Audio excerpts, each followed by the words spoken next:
Sambalpuri film के boycott कर दिया होची यदि सम्बलपुरी फिल्म कोशिरी फिल्म के जदि बॉयकॉट कर दिया होची सियाड़े बोले उड़िया फिल्म के आमे बॉयकॉट करमा इटा तो सीधा कथा है नरसिंह मिश्र कहवाटा जुक्तियुक्त कथा है बुझले कि आउ सेमाने जदि बयमातृ को मनोभाव रखिछन आमे का थिले बयमातृ मन आमे का सेले ही जिमु सेठान के जुक्तियुक्त कथा कहउछन नरसिंह मिश्र इथरे राजनीति नहीं पोसले माने नहीं दबन सीधा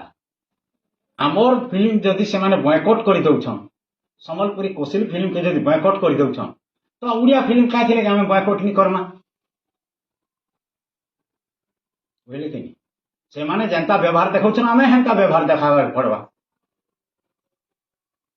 थिले मोर जीवनी उपरे अनेक आइथिले फिल्म बनावार लगी मनोज मिश्र के मुई आदे आने सब बेटा मुई एग्रीमेंट कर दे से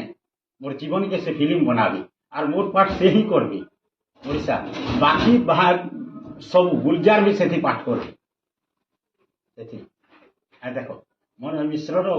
एग्रीमेंट मुई करके देखो एटा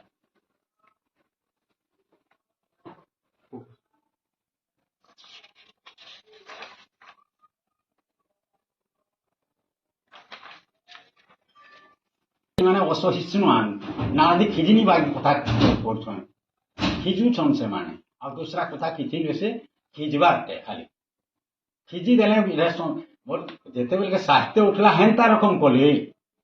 बुझले कि